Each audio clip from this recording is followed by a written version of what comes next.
Bismillahirrahmanirrahim. Assalamualaikum warahmatullahi wabarakatuh. Anak-anak yang Bapak cintai dan banggakan, pada pertemuan kali ini atau di video kali ini, Bapak akan membahas tentang dengan ilmu pengetahuan semua menjadi lebih mudah. Sebenarnya tema ini sudah dibahas di minggu kemarin. Hanya saja pembahasannya belum dijelaskan semuanya. Kemarin kita sudah membahas tentang membaca dan mengartikan Quran Surah Ar-Rahman ayat 33 dan Quran Surah Al-Mujadalah ayat 11.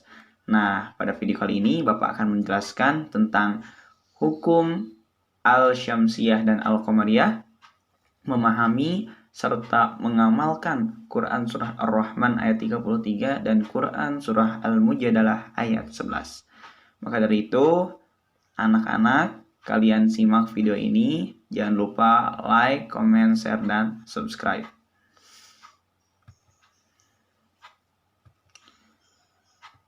Kita langsung ke poin yang kelima. Setelah di minggu kemarin, kita sudah sampai ke poin yang keempat ya, yaitu mengartikan Quran Surah Al-Mujadalah ayat 11. Di poin kelima ini, kita akan membahas tentang hukum tajwid Al-Syamsiyah dan Al-Qamariyah. Al atau alif lam syamsiyah. Nah, jadi ada yang mengatakan al, ada juga yang mengatakan alif lam gitu. Jadi sama saja baik al ataupun alif lam eta keneh gitu ya bahasa Sundanya mah. Nah, alif lam syamsiyah adalah hukum bacaan alif lam yang apabila bertemu salah satu huruf syamsiyah, hukum bacaannya disebut idgham syamsiyah atau termasuk huruf lam syamsiyah. Cara membacanya harus dimasukkan atau diidghamkan kepada huruf syamsiyah atau dengan kata lain, tulisannya tetap ada tetapi tidak dibaca alif lamnya. Adapun huruf syamsiyah ada 14, yaitu dal, ta, sa, shin, ro, zai, sod, dal, sin, dod, to, do, lam, dan nun. Nah, jadi alif lam syamsiyah ini bisa juga disebut dengan idgham syamsiyah. Jadi bacaan alif lamnya itu tidak dibaca langsung ke huruf selanjutnya. Agar lebih paham, simak contoh berikut ini. Nah, di sini Bapak akan menjelaskan 3 contoh saja ya. Pertama, ketika alif lam bertemu dod. Contohnya di sini ya. Ulaika alladzina ishtarawu dhalalata bil huda. Nah, ini kan ada alif, ada lam. Alif, lam. Nah, tapi ini alif lamnya syamsiyah atau idgham syamsiyah. Jadi dimasukkan ke huruf dod. Alif lamnya tidak dibaca. Alladzina ishtarawu dhalalata ad-dhalalata. Nah, jadi alnya itu nggak dibaca langsung ke huruf lo. Nah, itu ya. Selanjutnya alif lam bertemu to dan juga alif lam bertemu sin. Was-samaa'i wat-tariq. Nah, di sini ada alif lam tapi tidak dibaca wal sama, tapi was-sama. Ini juga sama. Tidak dibaca wal to, tapi wat-tariq. Selanjutnya alif lam bertemu huruf lo. Ada juga di sini bertemu huruf shin ya. Nah, contohnya wala taqraba hadhihi syajarata fatakuna minadh dhalimin. Nah, di sini hadhihi syajarata ada alif lam tapi tidak dibaca. Hadhihi syajarata dan minadh dhalimin. Selanjutnya, ya, sebelumnya Bapak jelaskan dulu. Jadi ciri mudahnya alif lam syamsiyah itu ada alif lam, terus ada huruf ada tanda tasydid gitu ya. Ini tanda tasydid, tanda tasydid. Nah, jadi jika ada alif lam di depannya ada huruf yang bertasydid, maka itu alif lam syamsiyah. Selanjutnya alif lam qamariyah. Alif lam qamariyah adalah hukum bacaan apabila ada al-ma'arif atau lam ta'arif bertemu dengan salah satu huruf qamariyah. Adapun huruf qamariyah ada 14, yaitu hamzah, jim, ha, kha, ain, ghain, fa, qaf, kaf, dad, waw, ba, ha, ya. Nah, sama juga ya, ada 14. Qamariyah dan syamsiyah ada 14. Contohnya biar lebih paham. Alif lam bertemu huruf kha. Min syarril waswasil khannas. Nah, al khannas waswasil dibaca lam matinya ya, alif lamnya. Dan setelah huruf alif lam tidak ada huruf bertasdid gitu ya. Kha-nya tidak tasdid. Nah, ini juga sama, alif lam bertemu wawu termasuk alif lam qamariyah. Min syarril waswasi.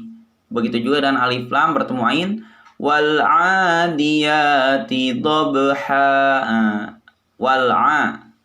Tidak bertasdid a-nya gitu ya. Jadi mudah diketahui bahwasannya kalau tidak bertasdid ainnya berarti alif lam qamariyah. Selanjutnya alif lam bertemu huruf ghain. Hal ataka hadithul ghasyiyah. Di sini tandanya tidak ada huruf bertasdid, maka dari itu sudah jelas ini merupakan alif lam qamariyah dan alif lamnya dibaca jelas ya. Tidak hadithul ghasyiyah, tidak gitu, tapi hadithul ghasyiyah. Oke. Selanjutnya kita akan bahas tentang memahami Quran Surah Ar-Rahman ayat 33.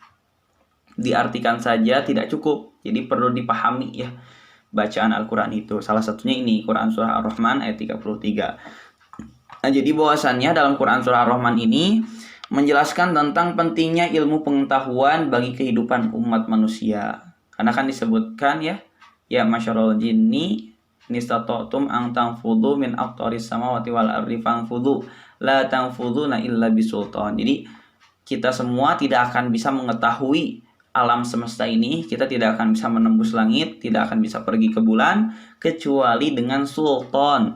Sultan itu para ulama berbeda pendapat. Ada yang mengatakan sultan itu artinya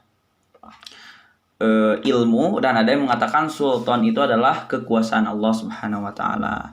Yang jelas sultan di sini bisa diartikan juga dengan ilmu pengetahuan. Maka dari itu kita tidak akan bisa mengetahui seluruh benda di alam semesta ini kecuali dengan ilmu. Maka dari itu Quran Surah Ar-Rahman ini memerintahkan kita untuk apa? Untuk menuntut ilmu supaya kita bisa mengetahui benda-benda langit, mengetahui benda-benda di alam semesta ini gitu. Maka dari itu turunlah hadis tentang wajibnya menuntut ilmu. Thalabul ilmi fardhatun ala kulli muslim. Menuntut ilmu itu adalah kewajiban bagi setiap orang Islam. Jadi jika kita merasa orang Islam, jika kita seorang muslim, maka kita wajib untuk menuntut ilmu. Selanjutnya kita akan membahas tentang memahami Quran Surah Al-Mujadalah ayat 11.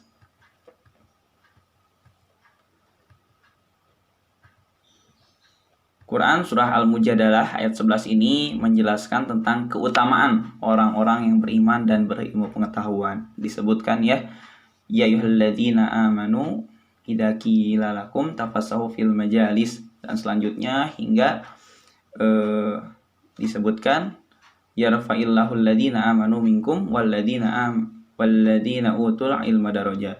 Allah Subhanahu wa taala akan mengangkat derajat gitu ya orang-orang yang beriman ya, alladzina amanu dan utul ilma, dan orang yang memiliki ilmu pengetahuan, derajatnya. Jadi dia akan diangkat derajatnya oleh Allah Subhanahu wa taala, orang yang beriman dan yang memiliki ilmu pengetahuan.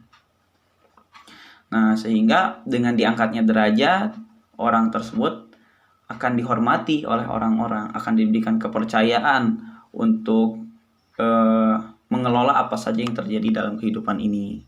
Menjadi seorang pemimpin misalnya, atau menjadi ketua RW, ketua DKM, dan lain sebagainya gitu ya. Karena apa? Karena diangkat derajatnya oleh Allah Subhanahu wa taala. Nah, lanjutannya dalam Quran Surah Al-Mujadalah ayat 11 ini juga menjelaskan kepada kita tentang berlapang-lapanglah ketika kita berada dalam majelis tempat mencari ilmu gitu ya. Seperti contohnya di kelas, di masjid, atau di majelis taklim, kita harus memberikan tempat duduk yang layak. Misalkan jika kalian nih lagi ngaji di masjid, lagi thalabul ilmi, kemudian kalian duduk di depan dan masih ada celah sedikit. Kemudian ada teman kalian yang hendak ingin duduk juga di sana, maka dari itu berikanlah tempat gitu ya untuk sama-sama duduk di majelis tempat menuntut ilmu kayak gitu teman-teman ya anak-anak. Ya, sekarang pengamalan Quran surah Ar-Rahman ayat 33. Jadi Quran itu bukan hanya sekedar dibaca, bukan hanya sekedar diartikan, bukan hanya sekedar dipahami, tapi harus ada buahnya, harus diamalkan gitu. Karena sia-sia juga ketika kita paham tentang Al-Quran tapi tidak diamalkan oleh kita, maka itu akan menjadi sia-sia. Maka dari itu kita coba hayati dan amalkan, khususnya di Quran surah Ar-Rahman ayat 33 ini. Nah, jadi apa yang bisa kita lakukan? Apa yang bisa kita amalkan setelah kita memahami Quran surah Ar-Rahman ayat 33 ini? Yang pertama adalah senang membaca buku-buku pengetahuan. Ya, kalian sudah diberikan pinjaman buku oleh perpustakaan. Karena itu harus dibaca oleh kalian sebagai bentuk pengamalan Quran surah Ar-Rahman ayat 33. Juga misalkan selalu ingin mencari tahu tentang alam semesta. Nah, cari tahu tentang alam semesta, searching di Google. Banyak ya sekarang mah bisa mudah untuk mencari ilmu pengetahuan. Lalu yang ketiga, meyakini bahwa asalnya alam semesta ini diciptakan oleh Allah Subhanahu wa taala. Jadi setelah kita paham tentang Quran surah Ar-Rahman tadi, kita itu menjadi lebih yakin, menjadi sangat yakin bahwasannya alam semesta ini diciptakan oleh Allah Subhanahu wa taala. Gitu ya. Jadi alam semesta ini bukan tercipta sendiri, melainkan ada yang menciptakan, yaitu Allah Subhanahu wa taala. Dan yang keempat, selalu rendah hati atas kesuksesan yang diraihnya. Jadi ketika kalian sukses, ketika kalian mendapatkan juara 1, menjadi seorang yang pintar, maka kalian harus tetap rendah hati, jangan sombong. Dan sebaliknya, jika kalian gagal dalam suatu perlombaan, gagal juara kelas, maka jangan terendah diri. Kalian jangan minder, tapi kalian harus tetap percaya diri dan bisa optimis untuk bisa mendapatkan kejuaraan di kesempatan lain, seperti itu. Selanjutnya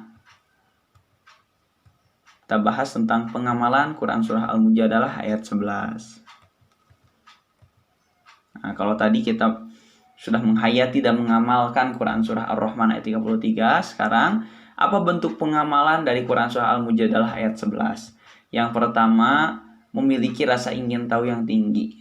Ya, hampir sama ya dengan Quran surah Ar-Rahman yang tadi. Karena apa? Ketika kita memiliki rasa ingin tahu yang tinggi, maka kita akan semangat untuk menuntut ilmu. Dan ketika kita memiliki ilmu pengetahuan plus beriman kepada Allah Subhanahu wa taala, maka kita akan diangkat derajatnya oleh Allah Subhanahu wa taala.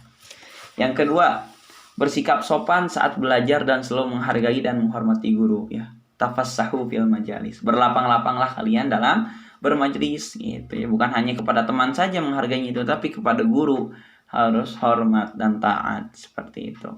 Yang ketiga, senang mendatangi guru untuk meminta penjelasan tentang ilmu pengetahuan.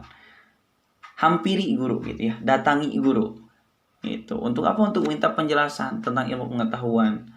Ilmu apa saja gitu ya. Sehingga apa? Sehingga kita memiliki ilmu yang luas. Ketika ilmu kita luas, itu akan menjadikan kita diangkat derajatnya oleh Allah Subhanahu wa taala. Dan yang terakhir, yang keempat, selalu menyeimbangkan ilmu pengetahuan dengan keyakinan kepada Allah Subhanahu wa taala.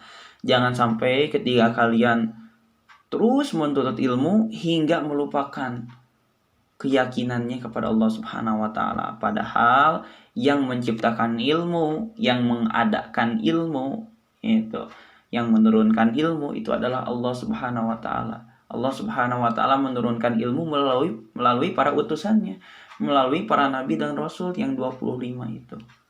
Maka dari itu, walaupun kita sudah pintar, jangan sombong, tetap kita yakin kepada Allah Subhanahu wa taala dan kita yakini bahwasannya ilmu yang kita miliki itu hanya setetes air di samudra, di lautan, seperti itu ya.